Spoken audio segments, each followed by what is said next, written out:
thing working. Oh, it All said right. recording in progress.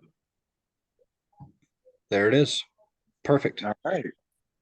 Okay, I'm going to go ahead and get started with just a basic introduction thing. If you could just tell me a little bit about yourself, who you are, what your job entails, that kind of thing, and what kind of leadership role you hold at your job.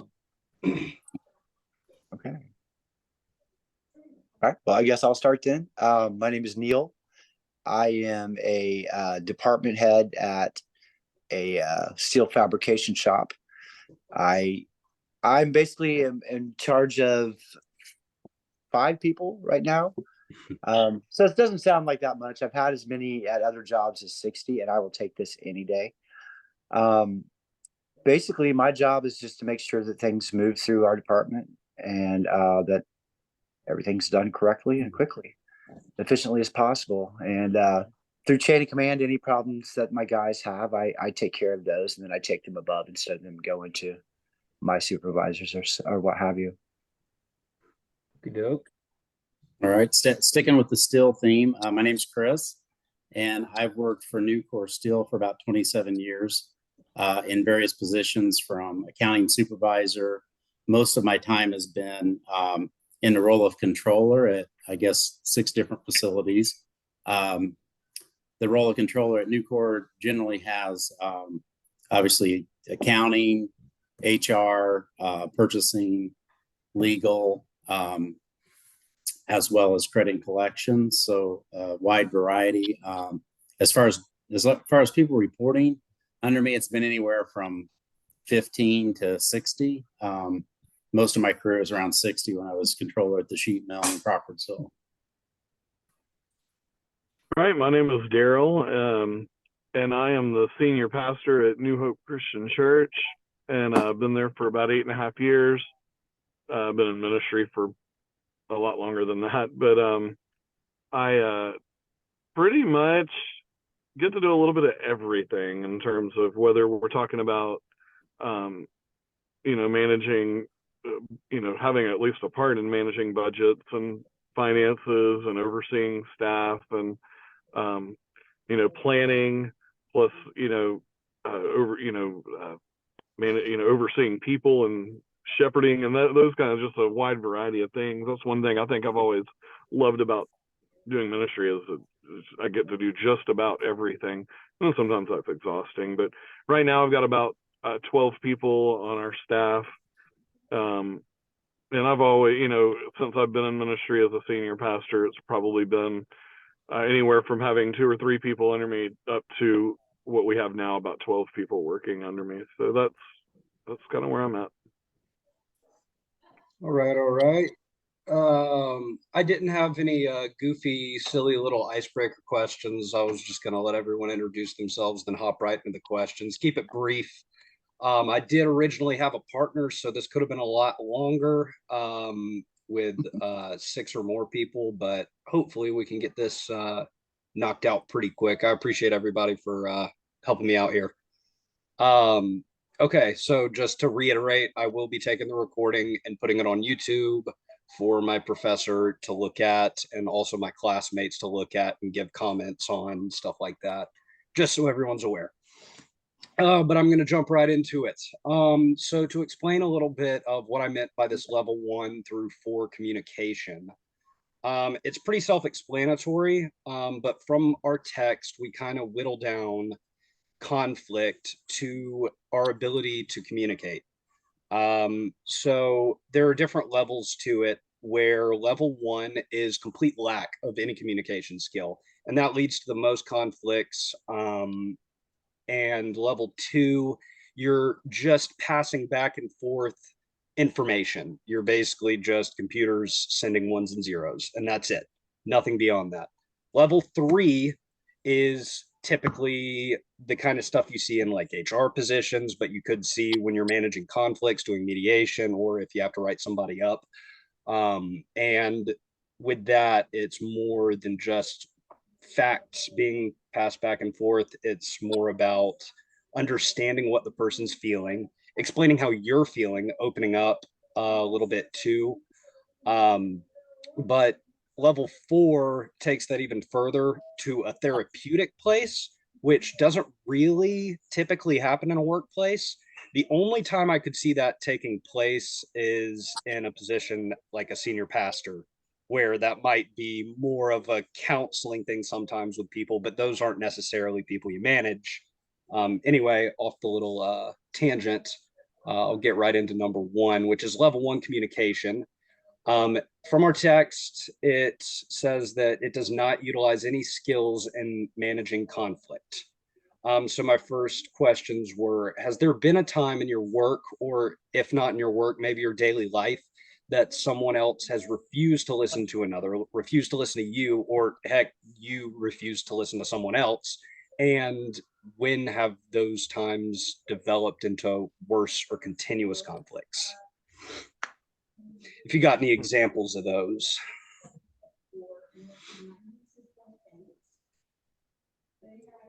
Hmm. Because I could Garrett, probably throw in a couple of my examples too to get us started if nobody has any. I was just going to say, there's several that come to mind, but just an example without getting into too much detail. I think back to a couple of situations, like between our credit manager and our sales department, like an inside sales rep. And a lot of that time that's fueled by, what should be healthy conflict as far as, obviously sales wants to sell as much as they can. Credit has a job to do to make sure we don't get in too deep with a certain customer. And I think back of 1 or 2 situations with this question where both sides refused to listen to each other. So it just escalated to a point where it got very unhealthy. And so again, that was just an example without going into too much detail I thought of by reading the question you threw out there. Mm-hmm. Yeah. I know for me, the one time I can think about it this was years ago when I wasn't the senior pastor in our role. I was a youth pastor. So I was a associate. I wasn't the lead of the team or anything, but I remember observing it, where our senior minister and executive pastor had an issue with one of the other associate pastors, but there was no communication. They had come to a place where they were ready to let this guy go, and he had no idea why. They had not articulated. It was just basically, we're not happy with your performance, but there was nothing beyond that. There was no fact sharing, which if I understand, that was your level 2. It was just simply, we don't like you, or we're not happy with your performance, and that was about all the feedback we got, and it caused a lot of angst among the staff when we were trying to figure out what was going on. Not to mention the way it ultimately ended up impacting the entire congregation when people didn't know what was going on. But that's about the best example I can think of in my circle. All right. Well, I think that any married man can tell you that there's 2 words that never lead to anything good, and that's "I'm fine." So whenever there's a lack of communication, when there is a problem, it's never going to be positive. I don't have a lot of examples of that because with a smaller group, it tends to be a little easier to communicate back and forth. But whenever you lack communication and it's just vague, there's nothing positive that's ever going to come from that. Mm-hmm.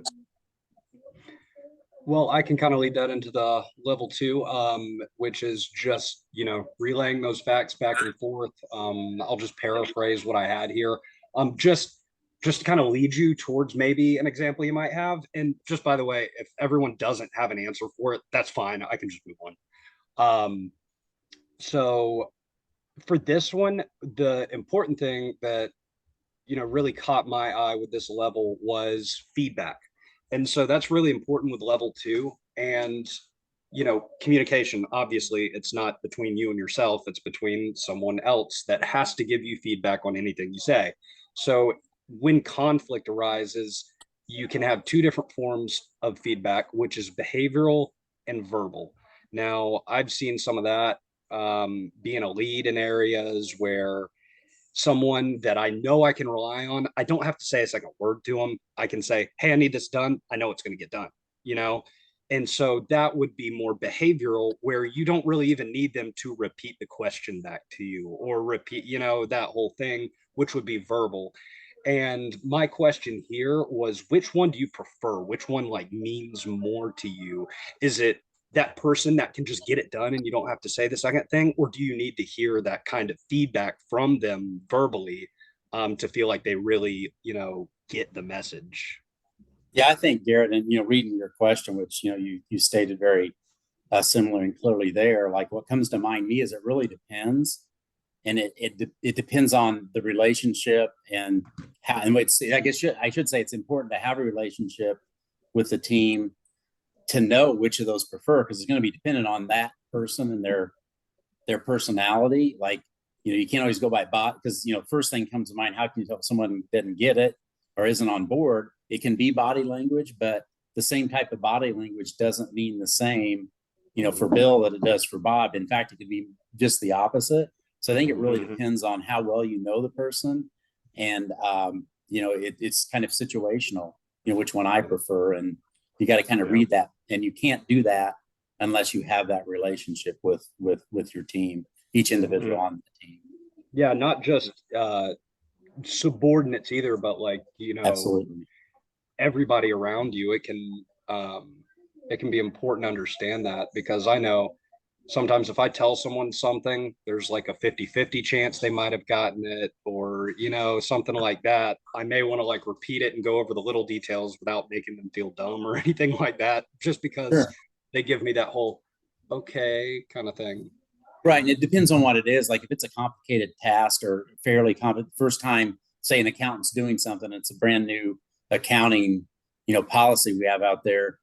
In that case, I may make them, repeat it or do an example. But so it really depends on the person and what type of instructions you're giving to, or feedback you're giving, to make sure they understand it. Sure. I know ultimately the behavioral is what you really want, but I prefer the verbal. That way I know immediately whether they understand my directions fully or not, instead of having to wait and find out that it wasn't done completely. Mm-hmm. Yeah.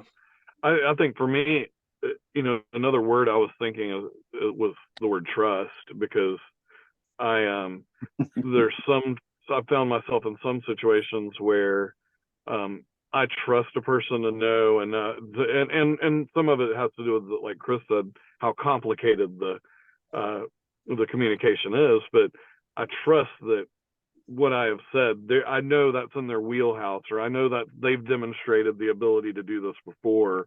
Mm-hmm. And so honestly, it's just I communicate it, and I just want to see the results. But there are times on the other end of that spectrum where maybe this person has let me down in relation to something I'm asking them to do, and that might be when my level of trust is low, and I want a little. I'm not just going to release it and expect it to get done. I'm going to want to hear from them on, do you understand? Do you have any questions? I'm going to come back to you and follow up in a little bit to make sure, those kind of things.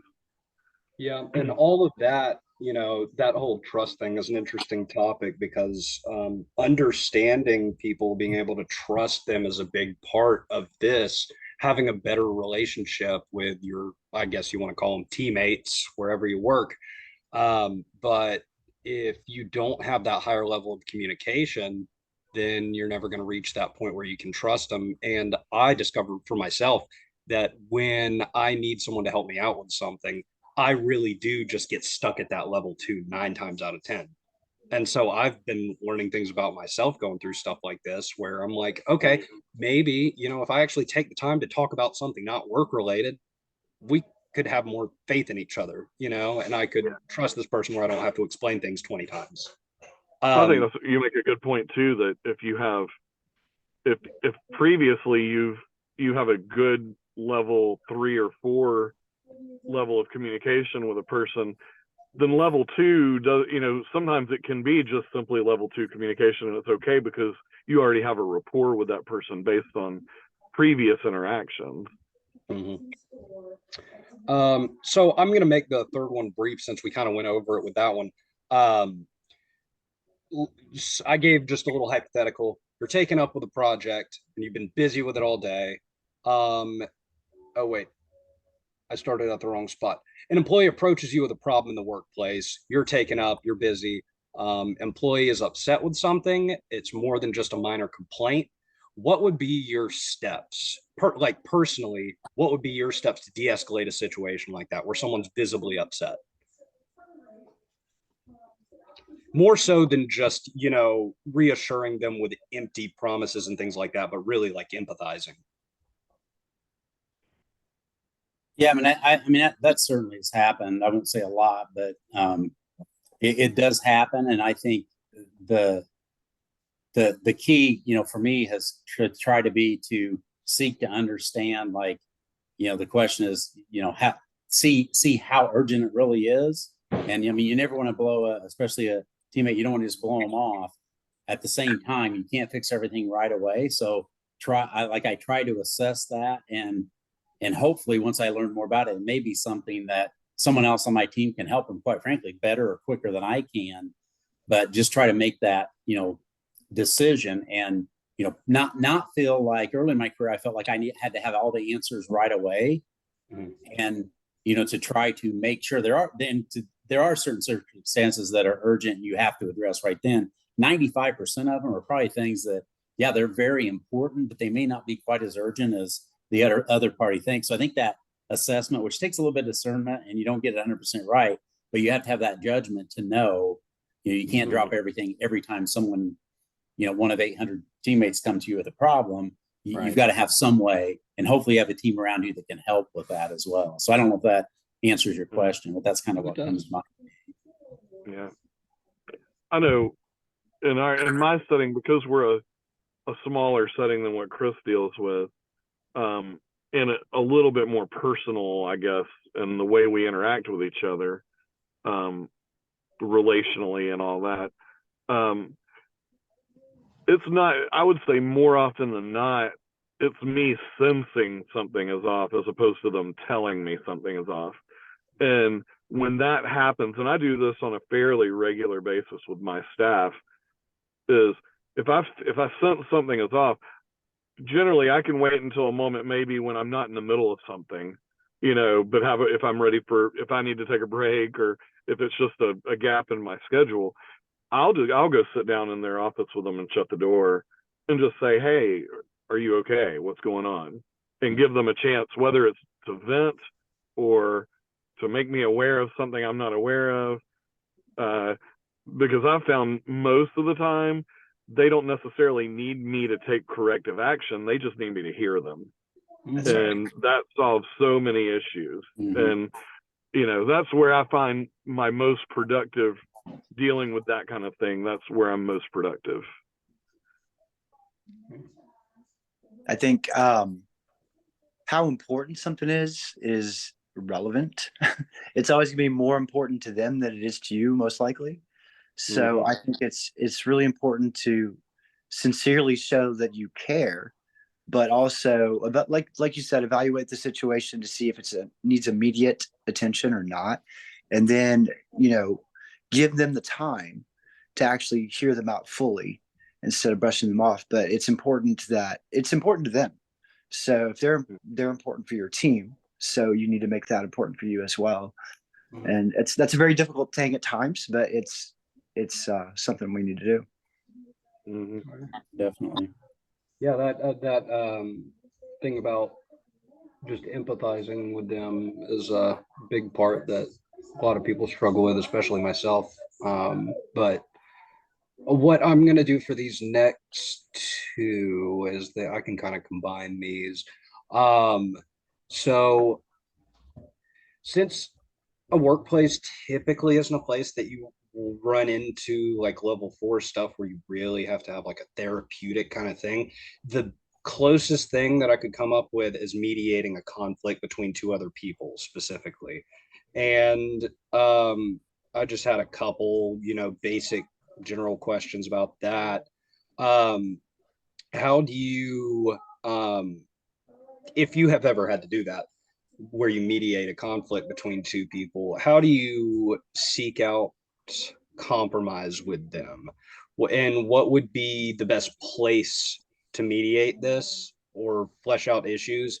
Would you take the conversation to them? Would you take them to a meeting room? Would you take them aside? Would you speak to them separately? Would you bring them both together and flesh it out like that? Would you bring upper level management if that applies?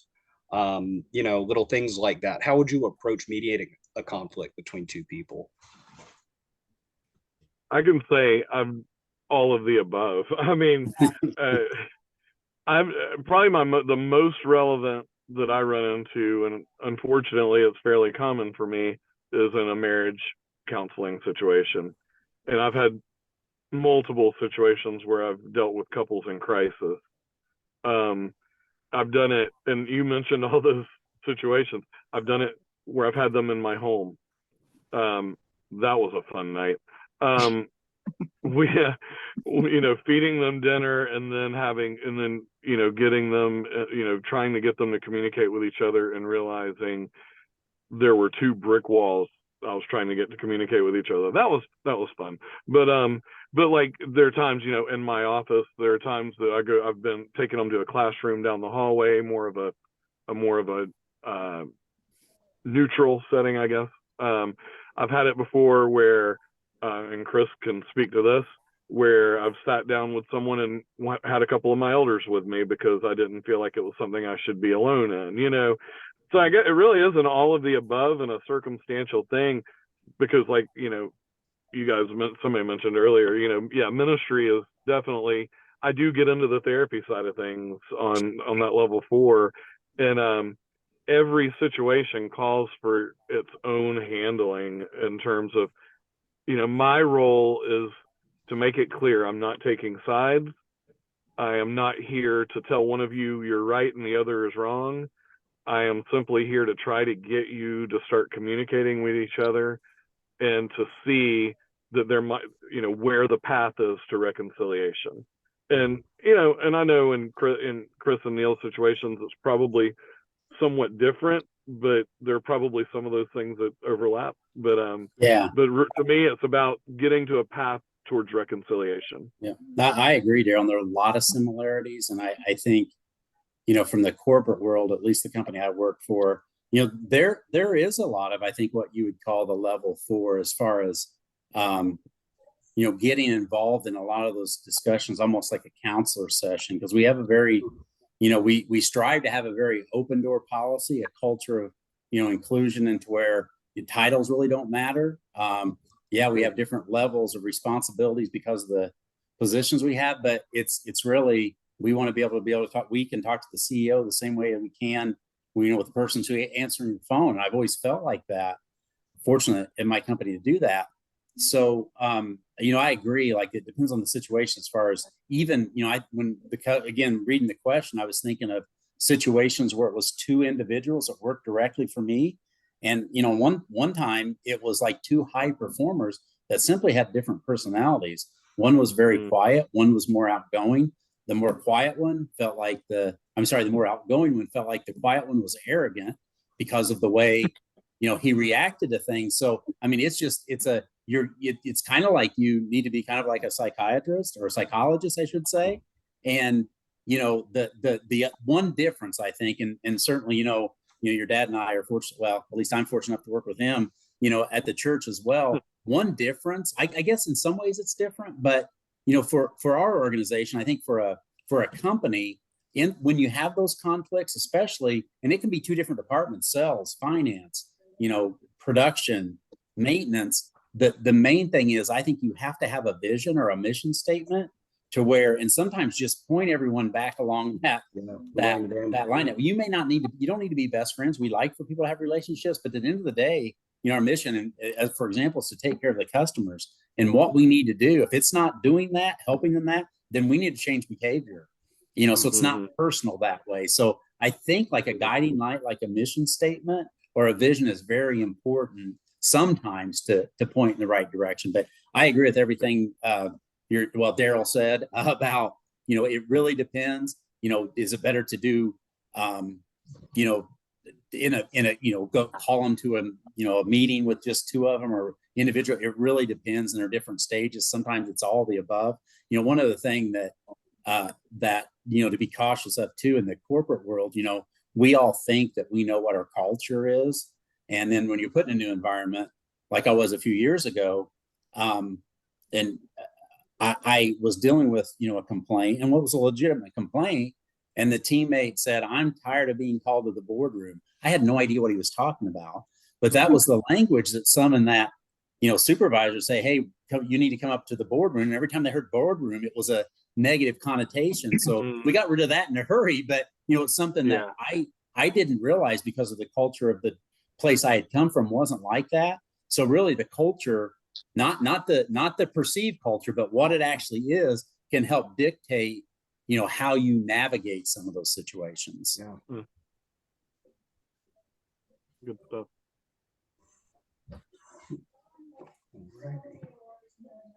Well, I think anytime I've had to deal with conflict between two people, it's I definitely want to get it off the floor. Like we get it behind closed doors as quickly as possible, because it's infectious.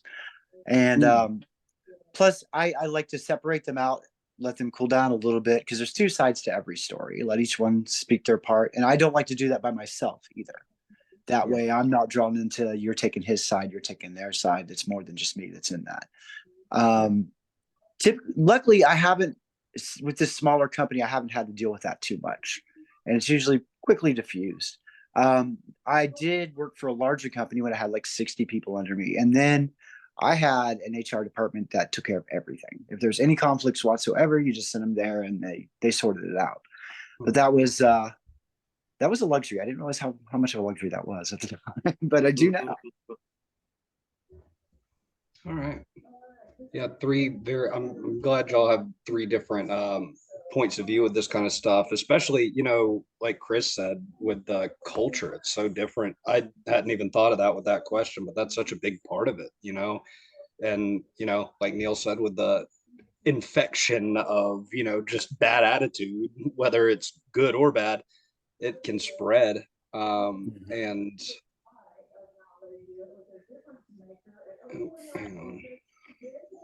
let's see. Okay.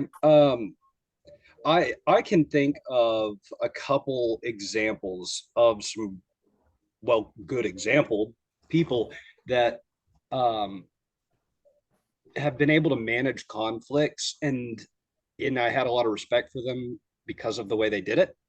You know, whether that respect came from their ability to do that or their interpersonal skills. But when I think back on people like that I have respect for, that like an old manager, let's say, there's one guy I used to work with at Chick-fil-A who was the general manager, and he was just like a world-class dude. Like he would come alongside us on the line in a button up and tie and be getting all greasy, sticking his hands down in the fryers. And it was really cool to see him doing stuff like that.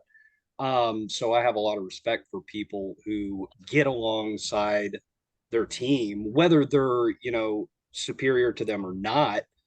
Just the fact that they are coming alongside them, I can trust those people more. And my question here was, because I got off on a tangent, in becoming a leader, what were some situations you saw someone else manage a conflict successfully? What were some things that you may have learned from somebody else that really just caught your attention? Or when you see someone do it, you really respect their approach to a conflict or communicating in the workplace? Yeah, I think it's something, Neil said earlier, as far as coming from a place of care. If I think about, what I feel were my best mentors and show me how to do things the right way, it's always coming from a place of care. You probably heard the saying, people don't care how much you know until they know how much you care. I mean, I've seen that in action where, new leaders that are brand new don't know the first thing about, say, running a joist plant or running a cold mill, but they seek to understand, they listen before they speak, and they do, 80% listening to try to assess the situation and not jump to conclusions and really show the team how much they care. That's kind of maybe a too simplistic way, but that's the best way rather than somebody coming in thinking they have all the answers. Because unfortunately I've seen that as well, and that doesn't go over too well. You know, people can spot that pretty quickly. So that's kind of what comes to my mind. All right. Just real quick, little bit of issue. It's coming up saying that I have to upgrade to Zoom Pro. So I only have like 10 more minutes left on this. So I'm going to probably speed through these last questions. Let's see. Sorry, I had no idea it was going to do that to me until just now. So that's always lovely. What were some ways, okay, on the flip side of that, what are some ways you've seen a conflict unsuccessfully managed? And what did it like turn into? I think more generally, the main thing is, again, when I saw the question, is not addressing an issue and thinking it's going to go away, because that's the easiest thing to do, is to avoid it. And it only grows when that happens. So I think, you know, taking it head on. The other way I've seen is if a leader is not genuine, the team sees right through that, using a lot of buzzwords that they can't really explain what they mean. That's when I've seen it. That's when I've seen it really go south in a hurry. Yeah, the communication or the hoping it goes away is, yeah, I've seen so many church leaders who are so bad at that, you know, and that's one thing I appreciate about our group right now at New Hope is that I think we all have a real commitment to being transparent and dealing with things up front. And we've had a few things recently that we've had to, you know, deal with. And if you don't communicate with people and you don't deal with situations, they're going to fill in their own blanks, and they're going to get really frustrated. And it causes it to snowball. You know, you were never going to get to a satisfactory resolution that way. Yeah. Yeah. It's going to be, you know, proactive, and then rather than reactive. Don't wait till it explodes. Yeah. Yeah. And the other one, which by the way, neither one of these were church examples I was thinking of, Daryl, just to be clear. But the other one where I see, you know, not is when leaders are looking out for their own interest. Again, I haven't run into that too much, fortunately. And in fact, I've run into it so few times. When you see it, you know it. And again, the team sees that right through that right away. So again, looking out for your own self-interest instead of the interest of the team is gonna be disastrous every single time. Yeah, I agree totally. You don't let the sun go down on your anger. You address the issues as quickly as possible, and also how you do it is really important. People are pretty forgiving, but if you win their pride, especially in public, they're really slow to forgive on that if they do. Absolutely. So I think you have to be tactful and very, very cautious about how you do approach situations, especially with other people around. Yeah. Right. I'm going to hop into this one about reprimands. This one can just be kind of a quick explanation thing. Is it better to be direct or to the point? Let's just say write-ups, or you have to get on to someone about something. Is it better to allow discussion and input, or just to say, hey, no more? What usually gets the best results? I think you always should allow for feedback from the teammate. The most important thing there is to make sure, and I always ask that, whether it's, you know, one of my teammates or another department manager dealing with it, is does the teammate that we're going to write up, if you will, did they understand the expectation? Because if they didn't, we can't hold them accountable. Now, obviously, there are limits. If someone comes in and pulls out a gun and shoots somebody, that, you know, you don't have to have that expectation laid out. That's obvious. But there are some gray areas where it's like, we owe that to the team. And in situations where you escalate those, it should always be the teammate that's actually doing it to themselves. And you have clear expectations. Show them, hey, here's what we talked about. Here's what you didn't do. So we're going to the next step. So, yeah, I think, you know, in the same way is you've got to get feedback. You've got to make sure you fully understand the situation. I've been guilty of going at somebody and then realizing I didn't have all the information exactly right, and then I'm the one eating crow. And so you know, that you just got to, before you, I mean, I'm all for being direct once you have it pretty clearly laid out, but you need to make sure you have it clear first. Yeah, and to Daryl's point, never stop learning, and that's where the feedback comes in, because you never have perfect information. So always be open to. You don't want to be wishy-washy where you change your mind, but if there's new facts introduced, like, you got to chase that down sometimes. Right. Yeah, Right. sure. I think when there is an issue, people are usually better at correcting it if they know that they matter to you, that they do make a difference. So depending on the individual, but generally I try to build them up with what they are doing right and how they are a benefit to us, and then we address the issue, and then I build them up again on how we're going to get through this together and our future goal, and that tends to work pretty good. Some people just tell me what's up, and that's easy too. But I do like to let them know that they do matter, because people need to hear that. Right. Good stuff. Let's see. I can kind of I only have like 3 minutes left, so I'm gonna make this super brief and just do one last question. I'm just gonna skip over 10. That one was kind of addressed by the level 3 and level 4 communication. So I'm gonna jump into 9 regarding communication on a larger scale. Let's just say you're doing a new policy or procedure that impacts everybody. Gosh, this one plays into the last one too. Let's see. When you're calling a meeting, it's not a reprimand or anything like that, but just a new procedure, new way of doing things. We just got to tell everybody, pass on the information. Do you allow that to be like a free discussion kind of thing, or do you call a meeting? Do you go to everyone individually? What were some ways you might phrase that? I mean, it does depend on that. I hate to keep going to the it depends, but I'll try to summarize real quick. Like, I don't like email generally, but there are times if you're trying to communicate the same message, like a policy change or new policy, that's a good way to get the exact same message out. Depending on what it is, if it's a minor change, like the change in the mileage reimbursement rate, there's no need for a meeting on it. But if it's, hey, we've now changed, our work from home policy, we would probably do smaller meetings first, in smaller groups to allow that discussion, have the department heads get back together. Once we clear it out and answered any questions, then send a mass communication out, to the entire, so everyone hears the final, and still allow for open feedback. But it really just depends on what an ongoing process. Yeah, absolutely. It's a combination. Process is the word I was thinking. There's the process of gathering the information, getting the feedback, then implementation and follow through. And it is a process. Yeah, I've seen you say the thing about emails. I've seen sending out a memo that nobody reads, or you call a meeting with too many people, then no one's paying attention. And then it's like, oh, do we need to stop production to move everybody to the meeting room? It's like, okay, is it really worth all that? There's a lot to consider there. I was just interested. That's right. And there are no perfect answers to those questions, but all those things you just described, we talk about those things a lot to try to discern, because there's no perfect answer to it.